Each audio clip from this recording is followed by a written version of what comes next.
Bueno, en primer lugar, gracias por estar aquí escuchando y gracias al grupo de investigación pues por ofrecernos esta oportunidad de hablar aquí. Y sí, yo quería empezar un poco como planteando un poco pues, el mundo terrorífico en el que vivimos, en verano. Y había pensado poner un vídeo terrorífico, pero luego he pensado que mejor no, y voy a contar unas anécdotas también terroríficas. Bueno, ahora os cuento de qué iba a ir. Bueno, actualmente nos encontramos pues, en plena contrarrevolución capitalista. Estamos viviendo un desmantelamiento ya acelerado de los estados de bienestar, que se encuentran ya en un estado de descomposición. Que bueno, eran esas formas de Estado que David Harvey denominaba capitalismo hibridado. Pero en los años 80 se inició un ataque feroz contra todo aquello que implicara poner límites a la circulación del capital, contra todas las rigideces que pues, impiden la atracción de la inversión de capitales, el aumento de las exportaciones, la búsqueda de nuevos mercados y la lógica del capital. Había que acabar con todo aquello que supusiera una restricción a las necesidades del capital para continuar su carrera ilimitada en la búsqueda de más y más beneficio. Estas barreras rígidas eran los salarios elevados, los convenios colectivos, los derechos sociales, las legislaciones sociales, bueno, todo tipo de restricciones que protegían a la clase trabajadora de los efectos más perversos del mercado capitalista. Que bueno, hay que decir que fueron unas conquistas que lograron proteger a una pequeña parte de la población mundial durante unas cuantas décadas, o sea que tampoco es que fuera aquello una panacea, pero bueno, sí ha sido una especie de oasis que ha podido aguantar lo que ha aguantado en un pequeño lugar del mundo y durante un tiempo muy limitado. Bueno, pues la demanda de un mercado laboral más flexible para mejorar la competitividad y la destrucción de todas esas restricciones jurídicas que estamos viviendo, lo que hacen es devolver al hombre a la rigidez y al despotismo del mercado laboral y de la empresa. Bueno, este nuevo mundo implica una modificación en las formas de concebir la sociedad y al individuo, es decir, a cómo nos entendemos a nosotros mismos y cómo entendemos las relaciones sociales. Requiere que el mercado ocupe el centro de la sociedad y la sociedad es entendida como un espacio en el que los individuos interactúan compitiendo entre sí. Este nuevo mundo necesita a seres humanos lo más elásticos posibles, que no se encuentren demasiado enraizados en ese otro mundo que ya quedó atrás, que es el mundo de los derechos, libres de todas las ataduras y patrones del pensamiento del pasado. El modelo de ser humano que se requiere es el del trabajador flexible, que en lugar de quejarse todo el rato por sus condiciones laborales y quién sabe si sindicarse, vea los cambios en sus circunstancias como retos y desafíos que afrontar. Este nuevo hombre elástico que demanda el capitalismo tiene que ser muy valiente, atreverse a vivir en la continua incertidumbre, en la ausencia permanente de certezas y celebrar esa ausencia de certezas como algo maravilloso, porque a menor experiencia, mayor flexibilidad. Y a la hora de tomar elecciones en un mundo como este, que está cambiando constantemente y que ya nada tiene que ver con el pasado, es mucho más positivo y más útil ser flexible que ser experimentado. Porque la experiencia equivale a dogmatismo. Todo esto es de un artículo que encontré en internet sobre la muerte de la experiencia y su celebración por parte de los neoliberales. Bueno, solo así estaremos preparados para adaptarnos rápidamente a las nuevas circunstancias.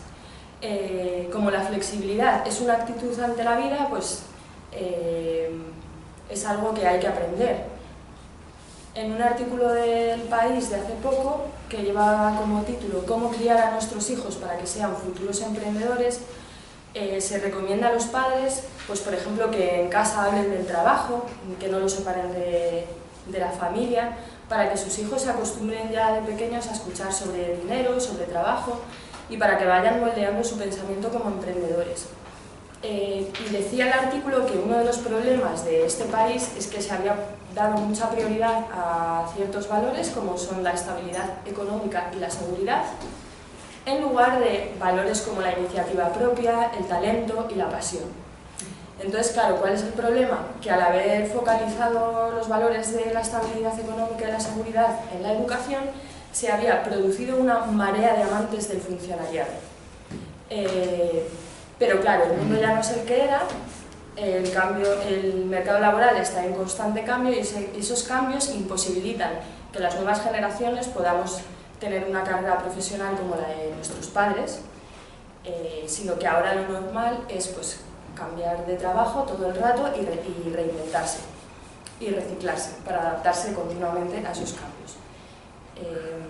Entonces, bueno, como el mundo ya no va a ser tan estable como para que pueda haber funcionarios, es mejor que los niños vayan aprendiendo a ser emprendedores. Y frente a esa imagen del funcionario, de la estabilidad, de la seguridad, de la certidumbre, se contrapone pues, la imagen del emprendedor, del empresario de sí. Bueno, este emprendedor flexible tiene que ser lo suficientemente moldeable y plástico como para que ni la familia, ni los amigos, ni su casa, ni su lugar de origen se conviertan en un obstáculo a la hora de alcanzar sus sueños y objetivos.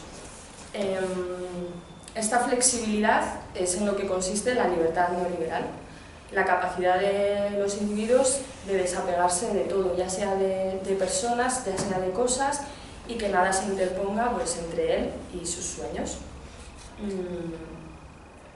Tiene que saber gestionar su tiempo, saber gestionar sus emociones, saber gestionar sus habilidades de todo tipo, siempre todo con términos empresariales, como la gestión, porque tiene que saber gestionarse como se gestiona una empresa, y esa es la clave del éxito. Si se necesita una ayuda externa, pues ahora está muy de moda la figura del coach, que es una especie de entrenador o mentor medio espiritual, que te ayuda a emprender el camino de tu autoconocimiento y a superar tus miedos y obstáculos a la hora de alcanzar esos objetivos que te hayas marcado. Pero es muy importante pues, ser capaces de desprendernos de todo aquello que nos pueda atar y que pueda condicionarnos negativamente a la hora de tomar una elección. Porque como, según el concepto de libertad neoliberal, todo depende de nosotros, todo depende de las elecciones que tomamos, pues claro, uno tiene que tener cuidado de no vaya a pegarse a cosas que le puedan hacer tomar una mala elección. También ahora está muy de moda, aparte de lo del coach y relacionado con ello, una cosa, bueno, no sé si es muy antigua, pero yo no la había oído nunca, que son las teorías del desapego, que es enseñar a la gente a que, mira, acumulamos muchísimas cosas en casa y eso para las mudanzas, por ejemplo, ¿no? Para nuestra movilidad en el mundo es bastante incómodo. Entonces hay que aprender, no es una cuestión de que vivimos en una sociedad hiperconsumista y hay que consumir menos y tal. No, porque tú puedes consumir, en tu móvil puedes consumir un montón de cosas. Ya no hace falta libros porque se pueden llevar todos en el móvil, en el ordenador, en la tablet. No hacen falta cintas de vídeo porque tienes el Netflix y Filmin y todo eso. Tú puedes seguir consumiendo igual, pero estás muy liberado por si te apetece irte a la India a vivir porque tomas esa elección y te pones allí a pedir limosna, que es lo que hace alguna gente que se va a buscarse a sí misma a la India. Bueno, yo quería haber puesto un vídeo, me estoy enrollando un montón con las anécdotas, pero bueno, es que me parece bastante interesante en realidad. Bueno, sí, decir que ahora uno se desarrolla dentro de la empresa es el lugar que te ofrece la posibilidad de desarrollarte y bueno, igual que es importante que carezcamos de apego a todo menos a nuestra empresa y es importante que nos identifiquemos con ella hasta el punto de que si tenemos algún sentimiento de pertenencia sea con nuestra comunidad empresarial y con nuestra empresa, que nos identifiquemos con los valores de la marca porque de hecho ese va a ser el mejor marketing para una empresa, que sus empleados hablen bien de ella. Ahora mismo se habla del contrato emocional y del salario emocional, que significa que más allá de la relación salarial económica es positivo que haya un compromiso más allá por parte del empleado con la empresa, y pues que esté implicado 24 horas al día, 7 horas a la semana, es decir, que trabaje sin parar. La empresa ya no se conforma con disponer del tiempo de los empleados durante unas horas al día, tal y como queda fijado por un contrato laboral, sino que quiere disponer de todo su tiempo y de su propia alma. No puede uno separar el tiempo de trabajo del tiempo de vida, y además las empresas funcionan, por lo que yo oigo, porque todavía no he tenido en estos momentos la necesidad de enfrentarme a ese maravilloso mundo, pero cada vez funcionan más como sectas, en las que, pues no sé, el otro día me contaban que en IKEA pues reúnen a todos los trabajadores y hacen una especie de terapia colectiva en la que todos acaban llorando y contando sus secretos a sus compañeros. O no sé, el otro día me encontré con un hombre, ¿no?, o lo que queda de hombre en este tipo de sociedad, que es mi amigo Luis, que siempre le pongo de ejemplo porque trabaja en una empresa que no puedo decir el nombre porque le podrían echar.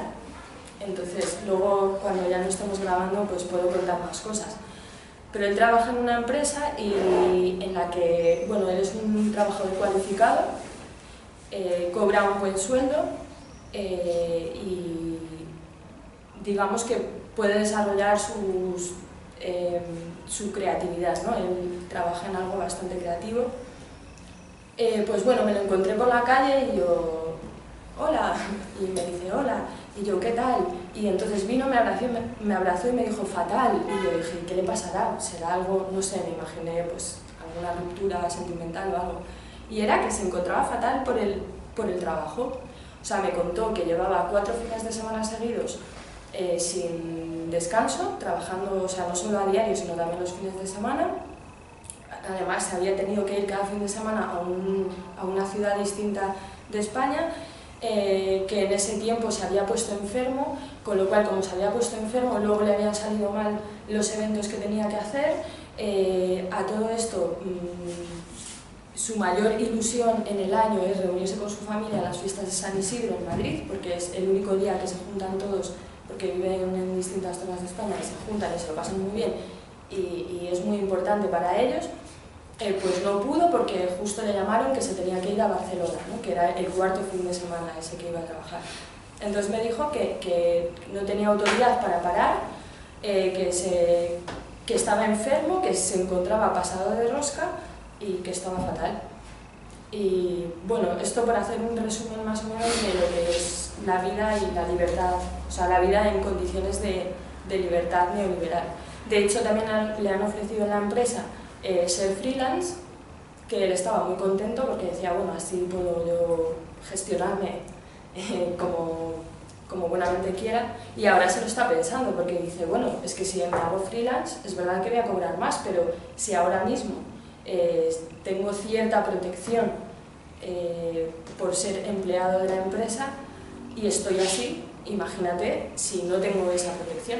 Si todo depende de mí, si toda la responsabilidad cae sobre mí, entonces piensa que no lo va a poder aguantar emocionalmente, psicológicamente y vitalmente, y físicamente. Bueno, después se me había ocurrido, bueno, os he puesto en los textos, que yo no tengo ninguno, pero por no enrollarme más, os he puesto atrás del todo una entrevista a un emprendedor homeless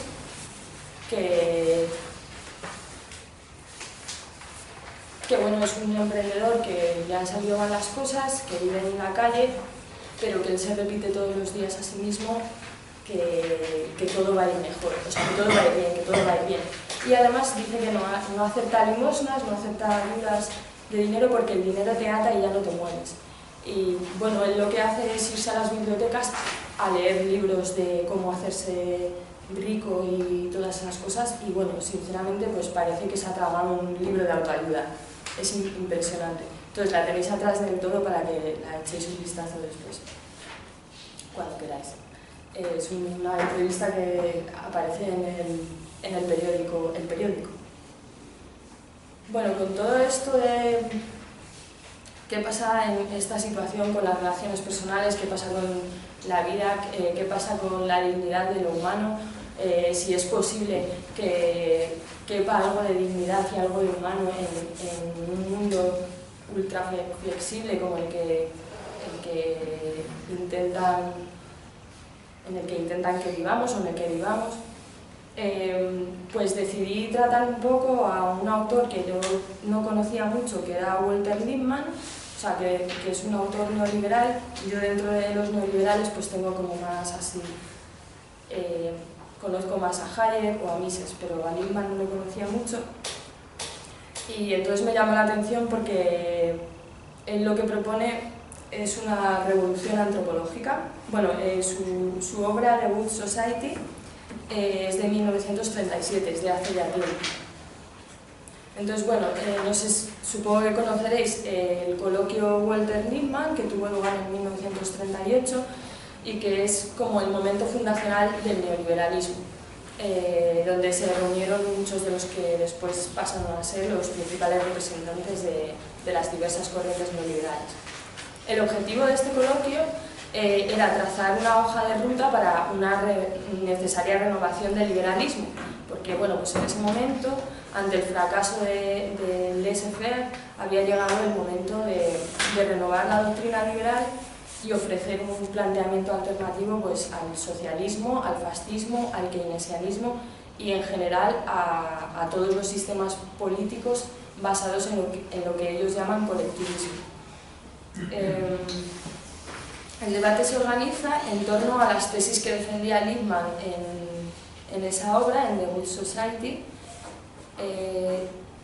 donde el autor sostenía que, bueno, que el régimen liberal no debía entenderse como un orden natural, tal y como lo entendían los liberales clásicos, sino como el resultado de un ordenamiento legal para cuyo establecimiento era completamente imprescindible la intervención jurídica del Estado. Bueno, una cita. La agenda demuestra que el liberalismo es algo muy distinto que la estéril apologética en la que se había convertido en la época de su sujeción al dogma del laissez-faire y a la incomprensión de los economistas clásicos. Demuestra, en mi opinión, que el liberalismo es no una justificación del status quo, sino una lógica de reajuste social que se ha hecho necesaria debido a la revolución industrial. O sea, que a partir de la revolución industrial, que Lippmann, a diferencia de otros neoliberales que casi niegan que la revolución industrial fuese una revolución, pues él asume que la revolución industrial introdujo unos cambios enormes en la sociedad que incluso pudieron tener, pudieron ser dañinos para una parte de la población, pero la cuestión es que lo que ocurrió es que no se intervino bien en la sociedad para ajustarla a esas transformaciones. Bueno, la revolución industrial capitalista, por supuesto, no es que esté hablando de que podría haber sido otro tipo de revolución industrial. Él piensa que el capitalismo es una necesidad histórica y es el progreso. Bueno, siguiendo a Lippmann, para la renovación del liberalismo eran precisas dos condiciones. En primer lugar, abandonar la doctrina del laissez-faire, con la que no podía seguir identificándose el liberalismo económico o el liberalismo, y además elaborar un planteamiento político a partir de esa nueva doctrina. Bueno, en el coloquio se van a enfrentar dos posturas.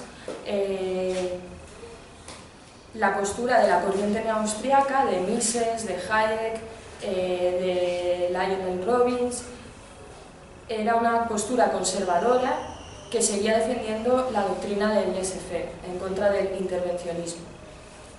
Decían que la prioridad tenía que seguir siendo negarse al intervencionismo estatal, porque había sido justamente el intervencionismo en la economía lo que había desembocado en las crisis del periodo de entreguerras, y que el intervencionismo sí o sí te conduce al totalitarismo. En cambio, la otra postura la defendida por los ordoliberales alemanes, por Lippmann, etc., era una postura partidaria de una renovación profunda de la doctrina liberal y que defendiera la necesidad de un liberalismo intervencionista, abandonando definitivamente la doctrina del laissez-faire y elaborando un nuevo programa político acorde con la nueva doctrina. Bueno, estas diferentes posturas pues luego van a definir las diversas corrientes teóricas del neoliberalismo. Bueno, eso, para la corriente neoaustriaca fue justamente el abandono de los principios del liberalismo clásico y la adopción del intervencionismo lo que condujo a las crisis, por eso piensan que en vez de seguir por la vía del intervencionismo hay que retornar a lo otro, y en cambio la otra corriente consideran que la causa de la crisis de entreguerras se encontraba en que la doctrina clásica fue incapaz de resolver los problemas a los que se iba enfrentando una economía de mercado, problemas por supuesto que son de carácter técnico, y por lo tanto pues que el liberalismo debía asumir ese error y proponer una nueva historia. Bueno, Lippmann rechaza la concepción clásica de esfera económica como una esfera autónoma, como una esfera una esfera de orden natural que funciona por sus propias leyes y demás, sino que sostiene que el orden capitalista tiene que pensarse como un orden artificial y construido, de tal manera que la diferencia fundamental con el liberalismo anterior radica en una nueva concepción de la sociedad y de la economía. ¿No? La esfera económica no es autónoma, no se encuentra sometida a leyes naturales, ni está separada del resto de instituciones. Estas tesis, según Lippmann, hicieron que se ignorara el hecho de que la economía de mercado es efectivamente una construcción y bueno, que hay que pensar el orden capitalista como resultado de una configuración institucional. En esto está de acuerdo Polanyi, digamos. Bueno, y eso, la concepción del orden social como un orden natural condujo a una crisis del liberalismo que fue incapaz de instaurar un orden social viable, para lo que se precisa de una intervención constante que logre imponer y mantener de forma constante también las condiciones de la competencia. Por lo tanto, el objetivo del neoliberalismo tiene que ser ajustar el orden institucional a las permanentes transformaciones que se van produciendo en el terreno económico. De modo que el objetivo debería de ser un programa político orientado a ese ajuste, al establecimiento y mantenimiento de un orden jurídico en el que la competencia y la libertad de empresa estén garantizadas. Según él, la diferencia entre el neoliberalismo y el liberalismo clásico es que el liberalismo clásico es conservador respecto a la sociedad y el principio de neointervención conduce a conservar el orden existente. En cambio, el neoliberalismo es revolucionario y tiene que ser revolucionario. Su objetivo tiene que ser adaptar el orden jurídico a las continuas transformaciones sociales y económicas con vistas a adaptar al hombre a la revolución, a las nuevas condiciones que van surgiendo y por lo tanto implica una revolución permanente, a la altura de la revolución que se va produciendo en la estructura económica. Por tanto, todas las instituciones deben de estar sometidas permanentemente a una transformación que las adecue a las circunstancias siempre cambiantes. Yo creo que esto con Bolonia nos suena bastante. Y bueno, en tercer lugar, para ello es preciso superar al hombre antiguo. El hombre antiguo, según Lippmann, se encuentra excesivamente enraizado en costumbres y en hábitos culturales que suponen un obstáculo a la hora de adaptarse a las nuevas condiciones de vida impuestas por el capitalismo. Por lo tanto, para esta superación de ese hombre demasiado arraigado en el pasado, se requiere de una revolución antropológica capaz de volver al ser humano hasta tal punto flexible e inconsistente antropológicamente como para adaptarse a las permanentes transformaciones sin oponer ninguna resistencia. Se trata, en definitiva, de producir un nuevo sujeto, un hombre nuevo, en el que desaparezca todo rastro de identidad cultural, producción que evidentemente requiere de la intervención del Estado y de la legislación. Por tanto, el objetivo del neoliberalismo debe ser nada menos que cambiar al hombre mismo para volverlo lo suficientemente flexible y moldeable como para acomodarse lo más rápido posible a los cambios incesantes. El neoliberalismo, por lo tanto, aspira a una revolución antropológica, a un nuevo hombre. Esta revolución comienza con el surgimiento de la economía capitalista. Dice Lippmann que al hacer del mercado la institución fundamental de la sociedad fue capaz de trastocar los modos de vida de las sociedades. Una revolución solo comparable a la revolución neolítica. Con esto también está muy de acuerdo Polanyi. Pero claro, dice, el colectivismo fue una contrarrevolución, que en nombre de los viejos modos de vida se opuso a la inevitable transformación, impidiendo la adaptación de hombres e instituciones a los cambios inevitables que trajo el capitalismo. Es tarea del neoliberalismo completar la adaptación social que fue interrumpida por el colectivismo. Llevar a cabo un reajuste de la sociedad, que por otro lado constituye una tarea inacabable y siempre por hacer, en la medida en que las transformaciones económicas son continuas. Claro, aquí es donde yo pretendo llegar con Polanyi a la lectura que hace Polanyi de ese colectivismo surgido en el siglo XIX, después de la Revolución Industrial. Bueno, dice Lippmann, la falta de adaptación se debe al hecho de que se ha producido una revolución en el modo de producción. Como esta revolución tiene lugar en hombres que han heredado un género de vida enteramente distinto, el reajuste necesario debe extenderse a todo el orden social por entero. Casi con toda seguridad debe proseguir tanto como lo haga la propia revolución industrial. No puede haber un momento en que el orden nuevo esté realizado. Debido a la naturaleza de las cosas, una economía dinámica debe alojarse necesariamente en un orden social progresista. Bueno, y claro, esta revolución permanente requiere que los modos de vida y que las mentalidades también se adapten de forma igualmente permanente, cosa que no ocurre espontáneamente, puesto que la mentalidad de los hombres se ha forjado en un contexto diferente. Esa adaptación no ocurre de forma espontánea.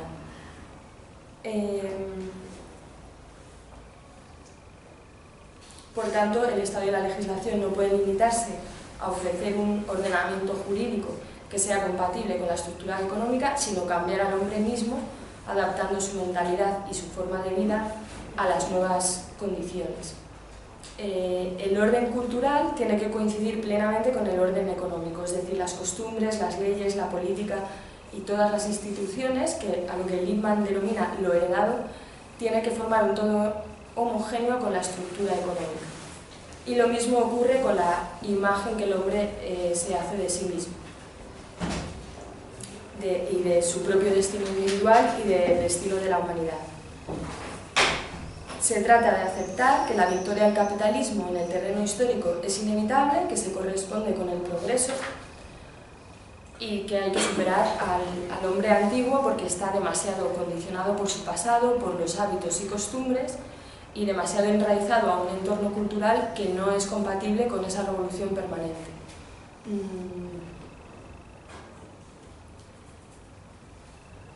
Claro, ese hombre antiguo que hay que superar tiene que ser liberado de todos los elementos culturales que lo arraigan al pasado, de su identidad cultural, fundamentalmente para evitar las resistencias que se puedan producir por su estar arraigado en el pasado y que se traduzcan en rebeliones violentas o en un retorno a la fe religiosa. En definitiva, en un rechazo al progreso. ¿No? Entonces, bueno, una cita de Lippmann. Cuando la herencia social y la economía no forman un todo homogéneo, hay necesariamente una revuelta contra el mundo o una renuncia al mundo. Por eso, en épocas como la nuestra, el descontento conduce a algunos a la violencia y a otros al ascetismo y al culto del más allá. Cuando los tiempos andan revueltos, unos hacen barricadas y otros entran en el convento. Bueno, Bueno, y por último, pues destacar el papel que Lippmann le otorga a la educación en esta transformación, claro, pero una educación no entendida como formación de ciudadanos o algo así, sino como la adquisición de conocimientos de orden pragmático, pues habilidades, competencias y destrezas que permitan al individuo adaptarse continuamente a los cambios. De manera que, bueno, pues de lo que se trata es de forjar esos sujetos flexibles y adaptables.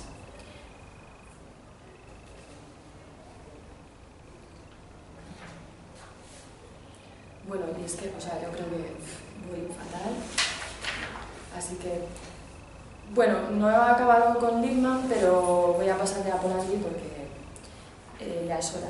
Entonces, bueno, la idea era, pues, hacer un recorrido por Polanyi para ver el planteamiento de Lippmann, frente a este carácter revolucionario del capitalismo, frente al cual el hombre se queda como atrás, la necesidad de plantear una revolución antropológica, pues ¿qué pasa? O sea, ¿qué nos puede aportar Polanyi para pensar eso?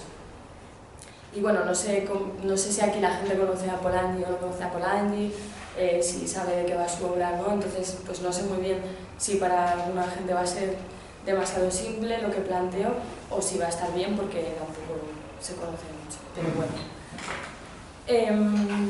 Bueno, en 1944 Polanyi no es un filósofo, es un antropólogo y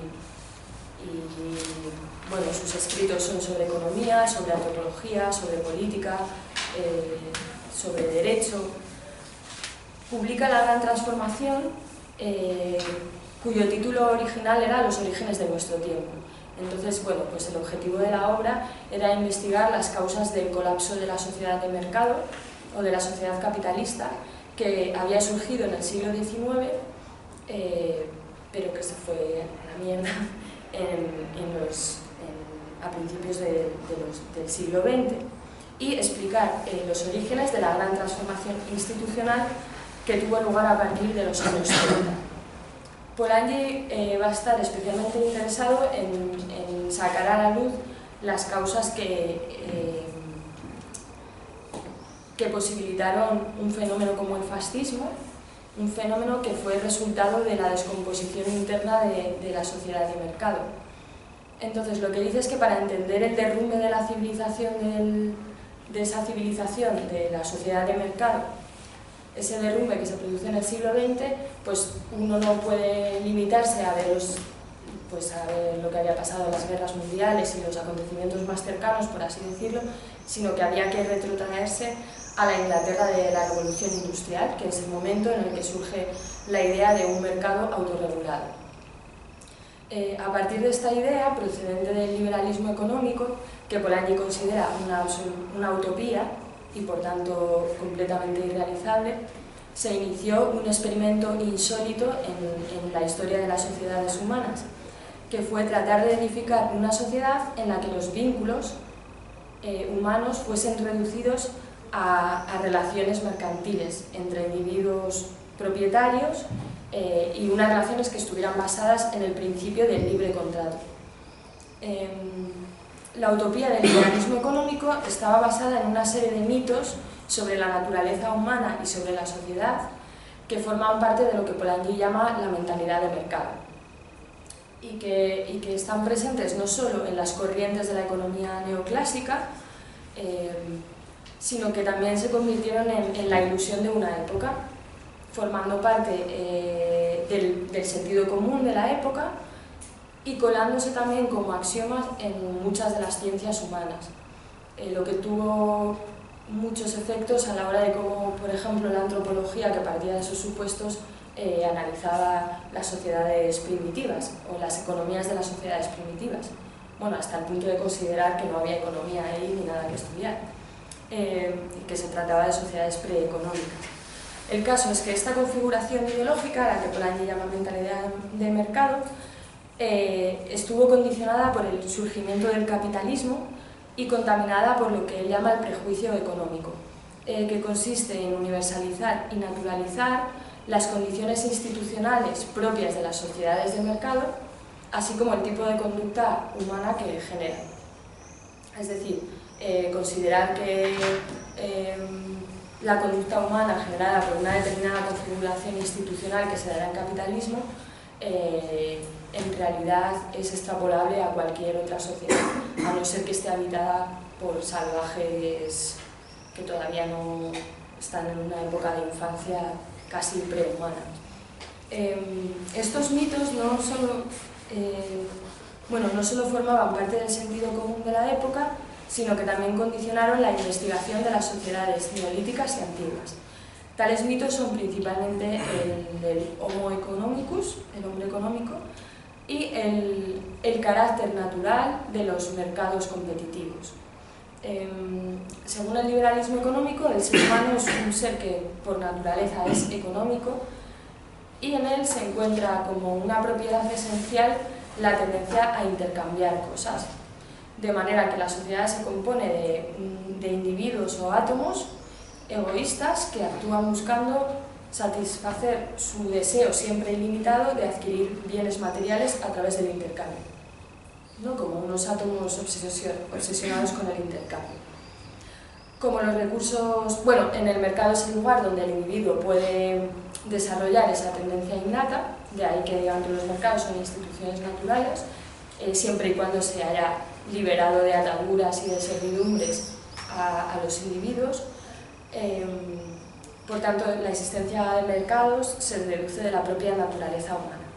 Dado que los recursos siempre son escasos, pues porque el liberalismo económico también postula la escasez universal, los individuos tendrán que competir entre sí para dar cumplimiento a sus fines. Dicho esto, una sociedad en la que el mercado se ha generalizado, como va a ser la sociedad de mercado, la sociedad capitalista, pues no puede ser considerada como nada más que la culminación del progreso. La nueva mentalidad de mercado opera en la visión que del ser humano y de la sociedad tiene el hombre contemporáneo, según Polanyi, ¿no? Pero el efecto de este arraigado hábito de pensamiento ofrece una imagen distorsionada del hombre, tanto de sí mismo como de la sociedad. La mentalidad de mercado para Polanyi es en primer lugar un obstáculo epistemológico, porque, pues lo que he dicho, ¿no? Como que desde las ciencias humanas, a la hora de afrontar la investigación de otras sociedades, van a intentar hacerlo partiendo de los elementos que se encuentran en una sociedad de mercado. Entonces, por ejemplo,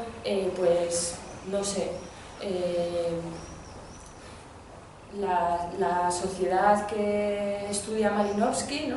Los trogriandeses y su círculo de comercio ocula, llamado comercio ocula, en la que se intercambian unos objetos que son muy valiosos pero que no sirven para adornar, pero ni siquiera los usan para adorno. Él llega allí, ¿no? Así por explicarlo un poco rápido, y se encuentra con que, ¿no? Es un archipiélago, entonces tú estás en esta isla. Pues los de esta isla le van a pasar cada X tiempo, ¿no? Después de una gran ceremonia en la que se construye una canoa y demás, que no sé cuántos años dura, llegan a la isla de al lado y le dan un brazalete a la tribu de esa otra isla. Y para el otro lado, para la isla del otro lado, lo que llevan son collares. Pues Malinowski, lo conoceréis todos, pero a mí es que me hizo mucha ilusión descubrirlo. Malinowski descubre de repente un círculo interminable en el que todo el rato están circulando collares para un lado y para el otro lado brazaletes. Y se encuentra en realidad con un sistema de intercambio muy complejo en el que está todo completamente regulado, es decir, tú no llegas a la isla y le das el collar al primero que pillas, sino que está todo perfectamente reglamentado. Cada persona que participa en esos intercambios solo lo puede hacer durante su vida con un compañero, con un asociado, que es el mismo siempre. Luego, por debajo de ese ceremonial en el que lo que se intercambian son esos objetos tan valiosos que no se usan para nada, pero que lo que más les gusta a los trogriandeses es hablar de esos objetos, pues también hay otro tipo de intercambios que es verdad que son más, que se pueden ver como más con un sentido utilitario, es decir, que pues que se intercambian cosas necesarias, ¿no? Digamos, para satisfacer necesidades materiales. Bueno, Malinowski encuentra un mundo imposible de entender desde una perspectiva del mundo de los intercambios de la sociedad de mercado. Porque bueno, Malinowski lo que dice es que, bueno, eso se puede llamar comercio si entendemos por comercio, pues, intercambio. Pero si intentamos entender el comercio como la obtención de una ganancia y de un beneficio económico y demás, es imposible. Bueno, en segundo lugar, la mentalidad de mercado también es un obstáculo desde el punto de vista práctico o político, porque impide al hombre contemporáneo hacerse cargo de su condición actual y poder encontrar soluciones prácticas al problema fundamental de la época. Este problema es el del sustento del hombre, o de cómo pueden organizarse los medios de subsistencia en una sociedad. Al considerar la sociedad de mercado como algo natural y por lo tanto inevitable, pues parece absurdo plantearse la pregunta por cómo podría organizarse de otra forma la economía, cómo podría organizarse de otra manera el sustento, los medios de subsistencia, la adquisición de los medios de subsistencia necesarios para la reproducción social. Bueno, esta mentalidad de mercado hace perder de vista el carácter altamente artificial de una economía de mercado, al naturalizar las nuevas condiciones de vida y al considerar la sociedad de mercado como un resultado natural. De este modo, la sociedad de mercado, su origen se atribuye a una suerte de evolución social, como si el capitalismo hubiera brotado de una forma espontánea y natural, obviando el hecho de que para que en una sociedad pudiera funcionar una economía de mercado había que someterla a una serie de transformaciones que en ningún caso son producto de una evolución espontánea, sino que hubo que poner en marcha un intenso intervencionismo contra el cuerpo social, la mayor parte de las veces empleando la fuerza y la violencia. Bueno, la mentalidad de mercado dio lugar también a lo que Polanyi llama el eclipse de la política. Al reducir la existencia del ser humano a su mera condición biológica y la sociedad como un agregado de individuos que compiten entre sí y luchan por la supervivencia, dejaba de pensarse la comunidad humana como una comunidad política y al ser humano como un ser político o como un ser moral. Esto se ve muy claro pues, no sé, en Herbert Spencer, por ejemplo.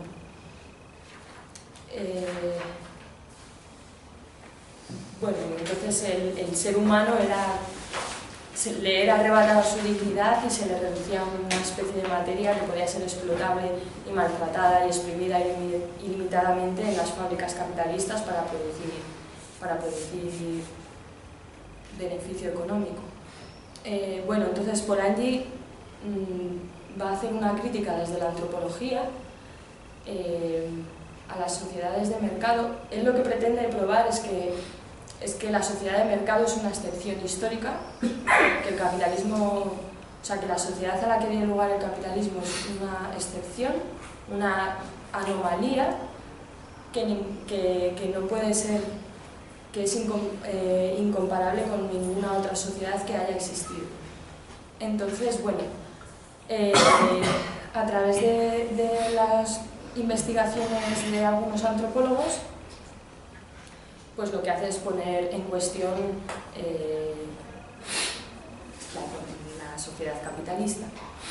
En el artículo Nuestra obsoleta mentalidad de mercado, Polanyi escribía que, o sea, y ahora voy a empezar con los textos, o sea, voy fatal y esto es un horror, pero bueno. Polanyi escribía que la conclusión a la que habían llegado antropólogos e investigadores de la historia económica de la talla de Malinowski o Weber al investigar las economías primitivas y arcaicas era que, y es el primer texto creo, en líneas generales parecía que el hombre era prácticamente igual en todas las épocas. Tomando sus instituciones en su interrelación, no de manera aislada, se constató que normalmente se comportaban de una manera bastante comprensible para nosotros. Unos años antes, la Gran Transformación afirmaba el carácter inmutable del hombre en tanto que ser social. y decía que se habían exagerado de una forma sorprendente las diferencias entre las sociedades consideradas salvajes o primitivas y las sociedades civilizadas.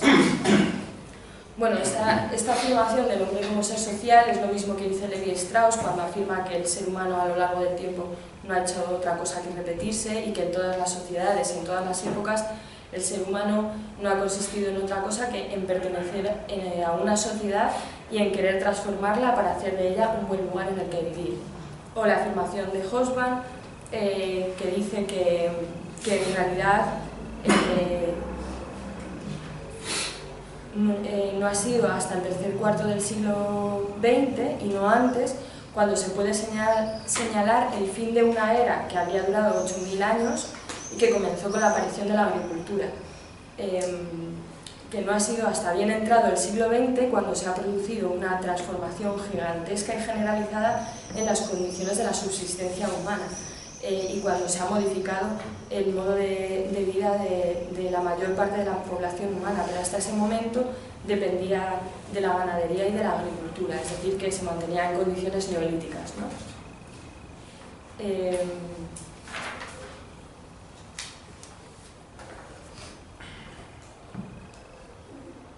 Bueno, los descubrimientos de la antropología fueron muy importantes para refutar una serie de mitos radicalmente falsos sobre el ser humano y las sociedades, que eran el mito del hombre económico y de esa sociedad y de la economía tal y como lo entendía el análisis económico. Y fueron precisamente los antropólogos quienes desenmascararon ese mito del hombre económico y denunciaron su carácter ideológico, que no servía para otra cosa más que para legitimar el orden social capitalista y también las incursiones colonialistas e imperialistas de las potencias colonizadoras. Si algo podía afirmarse del ser humano era su ser social, como ya había apuntado desde hacía siglos Aristóteles, y la existencia del hombre no podía reducirse a algo meramente biológico. El hombre necesita instituciones sociales para vivir y la economía no puede ser considerada desde el punto de vista individual, sino como una actividad que se encuentra encastrada o incrustada en otro tipo de relaciones sociales no económicas. Los antropólogos encontraron que en las economías consideradas primitivas no existía la amenaza de la miseria individual, no existía la amenaza del hambre, sino que la organización económica garantizaba el sustento a todos los miembros de la comunidad, con independencia del papel que desempeñaran en las tareas económicas. Es decir, que ningún individuo podía morir de hambre, a no ser que toda la comunidad estuviera en peligro de hambre, pero individualmente no. Esto hace que la sociedad primitiva sea, en cierto sentido, dice Polanyi, más humana que la sociedad del siglo XIX y menos económica. Tampoco podía encontrarse en estas sociedades el incentivo de la ganancia individual para participar en el proceso productivo. Entonces, si tal y como sostienen los economistas liberales, las motivaciones económicas fuesen inherentes a la naturaleza humana, todas estas sociedades primitivas y antiguas tendrían que ser consideradas como radicalmente antinaturales.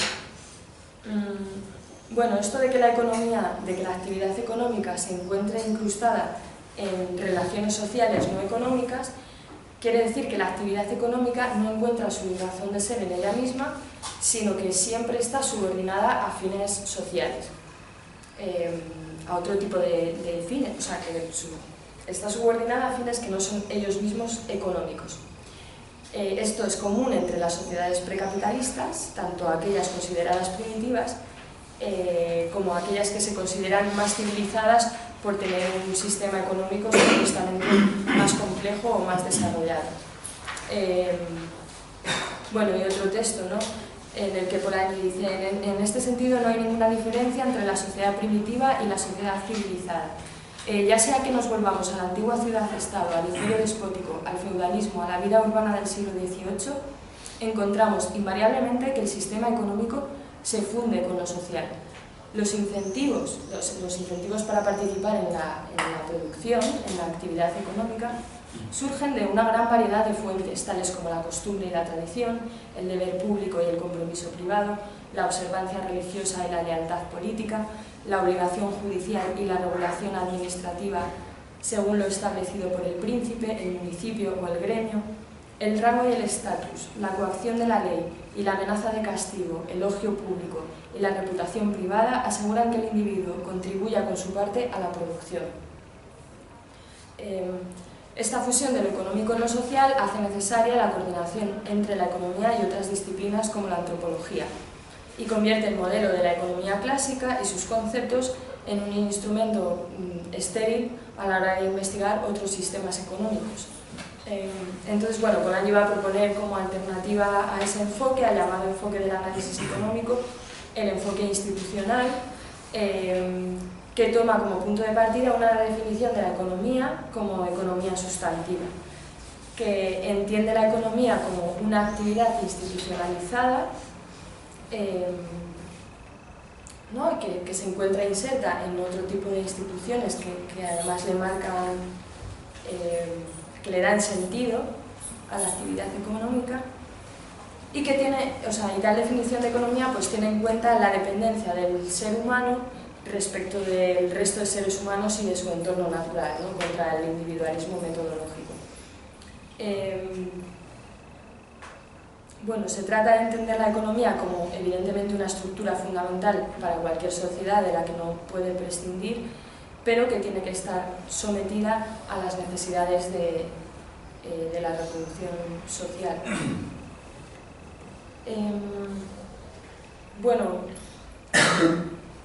Polanyi atribuye a Aristóteles, en un artículo que se llama Aristóteles descubre la economía, el mérito de haber sido quien descubre ese sentido sustantivo de la economía como actividad institucionalizada, cuyo fin es garantizar las condiciones materiales de existencia de la sociedad.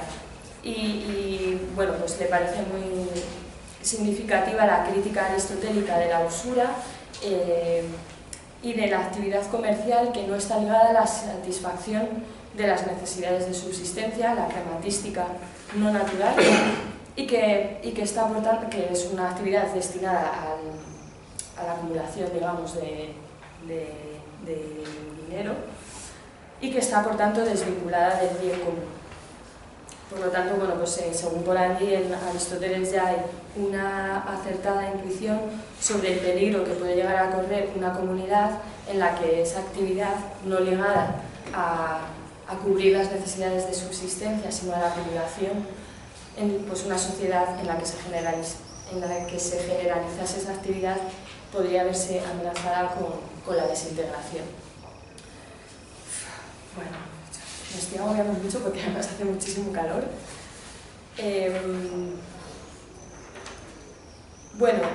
¿Cómo se originó la sociedad de mercado? Pues el proceso por el que se origina la sociedad de mercado fue un proceso por el cual precisamente la economía se autonomiza de otras instituciones sociales.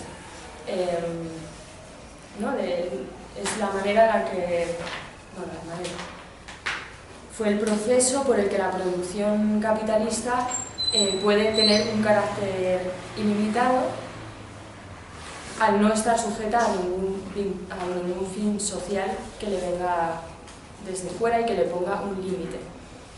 En la sociedad de mercado, pues es una sociedad de mercado autorregulado, mercado autorregulado que hay que distinguir del mercado.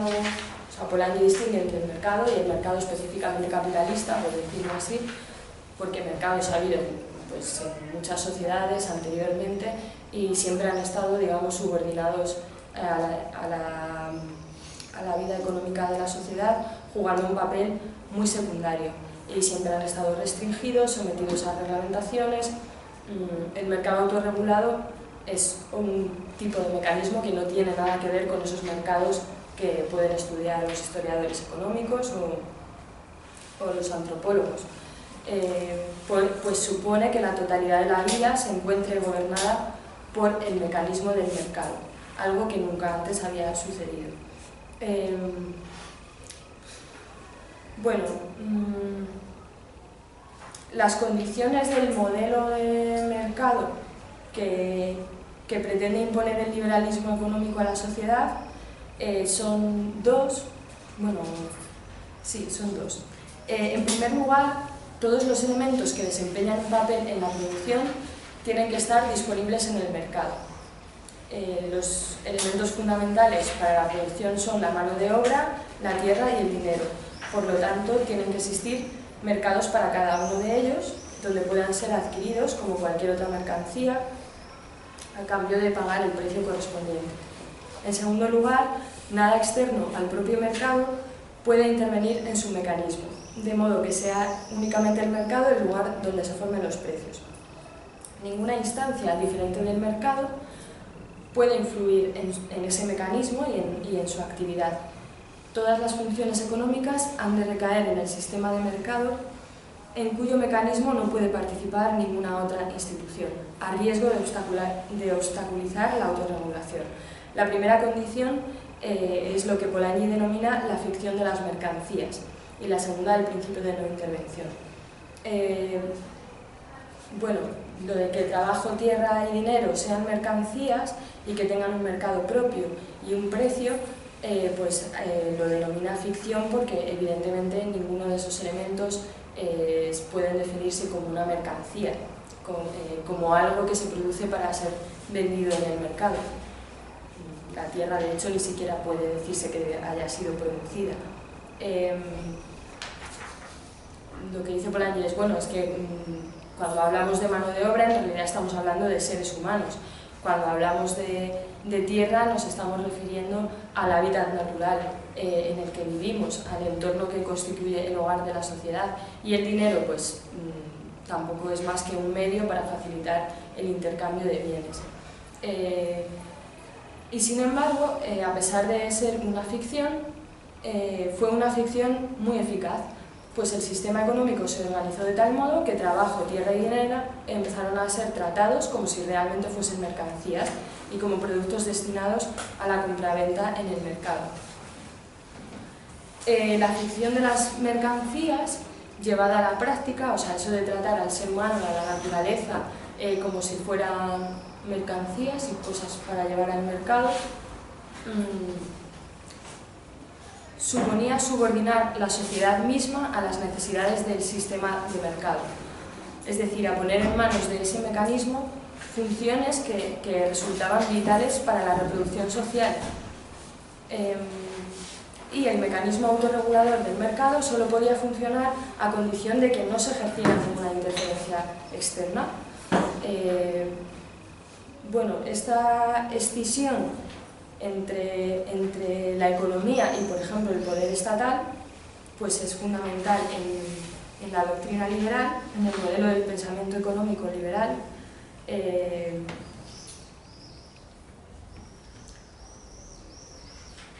Y bueno, las funciones del Estado, según este modelo, deben de estar sumamente restringidas y el poder político debe limitarse a garantizar básicamente que los tres factores productivos puedan adquirirse solo y únicamente en el mercado correspondiente.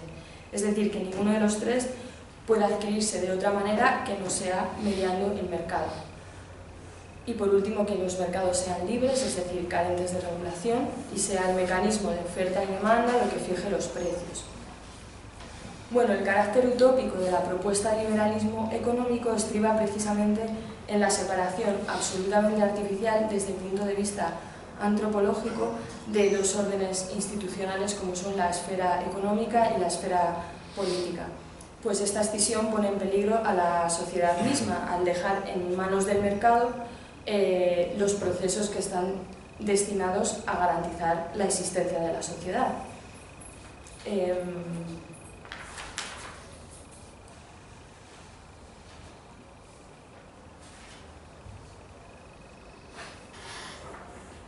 Bueno, el caso es que la sociedad fue organizada de este modo y bueno, pues el trabajo tenía un precio en el mercado, que era el salario, y el uso de la tierra tenía un precio, que era la renta. Y había mercados para el trabajo y para la tierra y bueno, también para el dinero. pero ahora por hablar un poco más de lo que constituye como la sustancia de la sociedad. No obstante, la facilidad con que la doctrina del liberalismo económico formulaba la necesidad de que existieran mercados para esos factores productivos, esos mercados no existían en la sociedad. O sea, esos mercados no eran algo que estuviera ya existente en la sociedad, sino que fue fundamental la creación de estos mercados. Es decir, que tuvieron que crearse las condiciones para que pudiera funcionar una economía de mercado y crear un determinado tipo de sociedad para poder poner en marcha esa economía. Lo que demuestra el carácter absolutamente artificial de la economía de mercado. Para ponerla en funcionamiento hubo que adaptar la organización de la sociedad, tal y como existía previamente, a las exigencias de una economía de mercado. Pero esta adaptación suponía subordinar la sociedad al funcionamiento ciego de un mecanismo que nada tiene que ver con o que no tiene en cuenta las necesidades sociales, y hubo que someter a la sociedad a una violenta y completa transformación en su propia estructura. Hubo que someter a la sustancia humana y natural de la sociedad a una transformación radical que consistió en destruir todo el tejido institucional que anteriormente protegía tanto al trabajo como a la tierra e impedía su comercialización, impedía que fueran convertidas en mercancías, de tal manera que la tierra y el trabajo sufrieron un proceso de mercantilización violenta en el que fueron destruidos los vínculos sociales que anteriormente mantenían sus funciones subordinadas a las necesidades de la reproducción social y que impedían su conversión en mercancías. Tengo un texto, pero es que no sé si leerlo o no leerlo, sobre, bueno, en el sistema feudal y en el de las corporaciones, la tierra y el trabajo estaban en función de la organización social. El dinero aún no se había convertido en un factor fundamental de la industria. La tierra, elemento cardinal del orden feudal, era la base del sistema militar, judicial, administrativo y político. Su estatuto y su función estaban determinados mediante normas jurídicas, usos y costumbres. La cuestión de si su posesión era o no transferible y, en caso de que lo fuese, a quién y con qué restricciones, qué implicaban los derechos de propiedad, cómo había que usar determinados tipos de tierra, todas estas cuestiones estaban al margen de la organización de la compra y de la venta. Estaban sometidas a un conjunto totalmente diferente de reglamentaciones institucionales. Lo mismo ocurre con la organización del trabajo.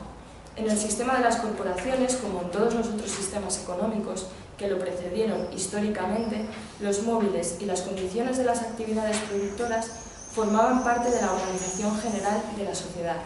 Las relaciones entre maestros, oficiales y aprendices, las condiciones de trabajo, el número de aprendices, los salarios de los obreros, todo esto estaba reglamentado por la costumbre y por la autoridad de la corporación y de la ciudad. Dice Polanyi que una de las más sorprendentes empresas que efectuaron nuestros antepasados fue la de separar la tierra para hacer de ella un mercado, puesto que la tierra cumple funciones que resultan absolutamente vitales para la sociedad. Como parte de la naturaleza, pero vinculada a la vida humana, es el hábitat en el que se desarrolla la vida social y cumple funciones económicas indispensables para la reproducción social, al tiempo que es condición indispensable para la estabilidad y la seguridad humanas. Por eso, los vínculos en los que se basaban las sociedades tradicionales o precapitalistas se encontraban estrechamente ligados a ella. Las funciones relacionadas con la tierra, incluidas las económicas, se encontraban en esas sociedades, en las sociedades precapitalistas, reguladas por numerosas instituciones sociales, derechos consuetudinarios, valores comunitarios, normas morales y religiosas, estructuras de parentesco, autoridades locales, reglamentaciones mercantilistas. Todas estas instituciones, aunque diversas según la sociedad y la comunidad concreta, constituían en todo caso restricciones que evitaban la comercialización de la tierra y de sus productos. Bueno, lo mismo ocurre con el trabajo, una actividad humana indispensable para la reproducción social, que se encuentra vinculada al resto de actividades comunitarias, y que en todas las sociedades anteriores a la sociedad de mercado estuvo regulada por la costumbre y por ciertas reglamentaciones que la protegían. Considerar el trabajo como una mercancía, como algo que está ya siempre disponible para ser comprado y vendido en el mercado, no puede ser más que una consideración ficticia.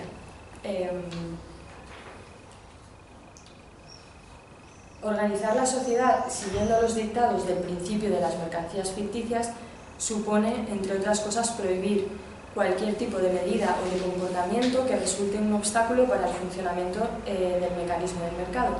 Esto equivale a decir que en una sociedad de mercado no puede tolerarse la existencia de instituciones regidas por el principio de solidaridad, pues debe garantizarse que el individuo no tenga más remedio para satisfacer sus necesidades que acudir al mercado.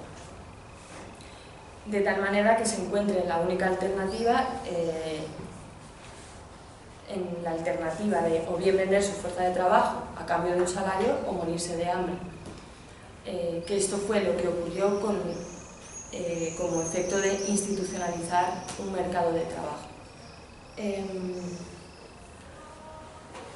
La institucionalización de un mercado de trabajo y por tanto de esa alternativa entre vender la fuerza de trabajo o morir de hambre implica necesariamente la destrucción de la sociedad orgánica, el desmantelamiento del entramado institucional y cultural que ha logrado proteger a la sociedad humana, garantizando el acceso a los individuos que son miembros de la comunidad a los medios de subsistencia, entramados en el cual la sociedad se ve inevitablemente amenazada por el peligro de su aniquilación. Bueno, y un texto sobre la mercancía fuerza de trabajo y sobre la necesidad de instituciones culturales que protejan al ser humano, como ocurría en todas esas sociedades precapitalistas. Un texto de Polanyi. La pretendida mercancía denominada fuerza de trabajo no puede ser zarandeada, utilizada sin ton ni son, o incluso ser inutilizada sin que se vean inevitablemente afectados los individuos humanos portadores de esta mercancía peculiar. Al disponer de la fuerza de trabajo de un hombre, el sistema pretende disponer de la entidad física, psicológica y moral humana que está ligada a esta fuerza. Desprovistos de la protectora cobertura de las instituciones culturales, los seres humanos perecerían al ser abandonados en la sociedad. Morirían convirtiéndose en víctimas de una desorganización social aguda. Serían eliminados por el vicio, la perversión, el crimen y la inanición. La naturaleza se vería reducida a sus elementos, el entorno natural y los paisajes serían saqueados, los ríos polucionados, la seguridad militar comprometida, el poder de producir alimentos y materias primas destruido. Los mercados de trabajo, de tierra y de dinero son sin ninguna duda esenciales para la economía del mercado. No obstante, ninguna sociedad podría soportar, incluso por un breve lapso de tiempo, los efectos de semejante sistema fundado sobre ficciones groseras, a no ser que su sustancia humana y natural, así como su organización comercial, estuviesen protegidas contra las devastaciones de esta fábrica de diablo. Bueno, y de ahí, claro, que no haya sido muy fácil convencer a esa peculiar mercancía que es el ser humano de la conveniencia de someterse a los dictados del mercado capitalista y que haya ofrecido siempre una resistencia. Polanyi explica cómo para institucionalizar un mercado de trabajo en Inglaterra fue preciso eliminar todas las antiguas legislaciones y medidas que impedían la libre movilidad del trabajador y la flexibilidad del salario. Solo así podía aparecer la mercancía trabajo. Incluso había que eliminar la ayuda dirigida a los pobres. La garantía comunitaria del sustento entraba en contradicción con las reglas de la economía. Una profunda destrucción institucional fue necesaria para dejar paso al mercado de trabajo y para ello fue imprescindible la labor del Parlamento, tanto para promulgar las leyes de cercamientos, las leyes de expropiación de las tierras comunales, como para abolir los sistemas de ayuda para los desempleados. Todo el complejo de medidas, incluidas las represivas que se tomaron en los inicios del capitalismo, son un indicio de que el mercado laboral, en principio, no resultaba muy atractivo para los trabajadores y el salario en sí mismo no servía como un incentivo eficaz. Solo la amenaza de morir de hambre había logrado convencer a los trabajadores para acudir libremente al mercado laboral. La mayor parte de esa labor destructiva que hizo posible la amenaza del hambre, que introdujo la amenaza del hambre primero en Inglaterra y después en el resto de países en los que se fue implantando el capitalismo, bueno, la mayor parte de esa labor ya había sido hecha a lo largo de varios siglos, que fue, bueno, pues el periodo que llama Marx de la llamada acumulación originaria, un capítulo del Capital cuyos planteamientos están presentes también en Polanyi, ¿no? Donde se explica que... Pues es que... Ya. Bueno, mira, pues no sé, o sea, no sé cómo voy a hacer, pero...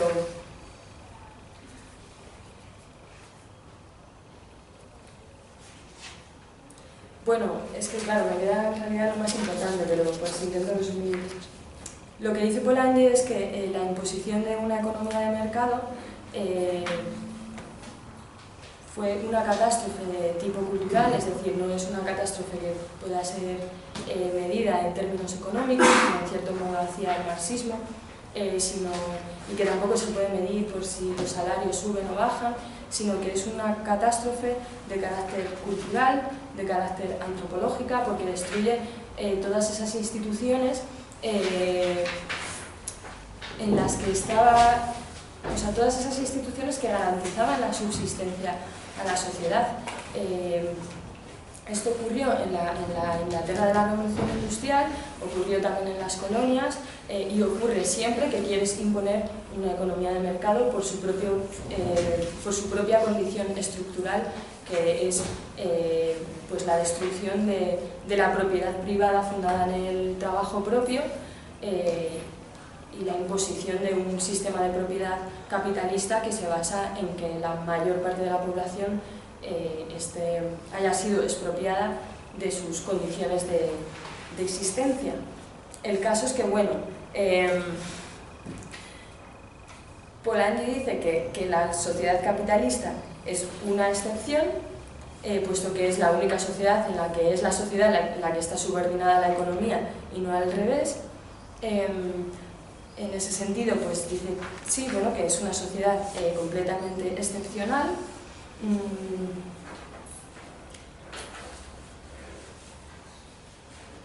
Y bueno, el proceso de separación, es que fíjate, me faltan cosas súper importantes. Polanyi habla del proceso de desincrustación económica, que es el proceso por el cual la economía se separa del resto de instituciones sociales y empieza a actuar siguiendo una lógica pues que no se encuentra limitada por otras instituciones ni por cuestiones morales, sino que funciona por la creación de beneficio económico. Bueno, esto solo ocurre en la sociedad, o sea, por primera vez ocurre en la sociedad surgida a partir de la Revolución Industrial.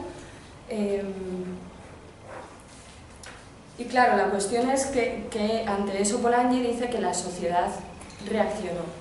Es decir, que aquí viene la discusión con el liberalismo sobre el colectivismo, ¿no? Y sobre el proteccionismo.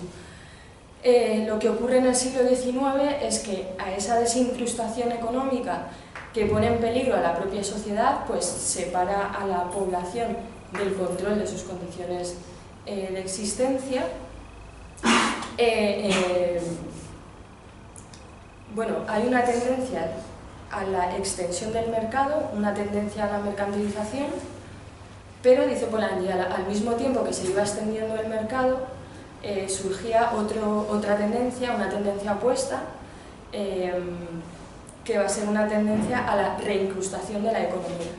De este modo, bueno, él explica la historia del siglo XIX no como el resultado de un desarrollo lineal y demás, sino como el resultado de la confrontación entre dos tendencias institucionales opuestas, que una de ellas es esa extensión del mercado y la otra es una tendencia destinada a frenar precisamente esa tendencia mercantilizadora. Por poner ejemplos de esta segunda tendencia que obstaculiza la expansión del mercado, legislaciones fabriles, la seguridad social, el comercio municipal, los servicios de salud, los servicios públicos,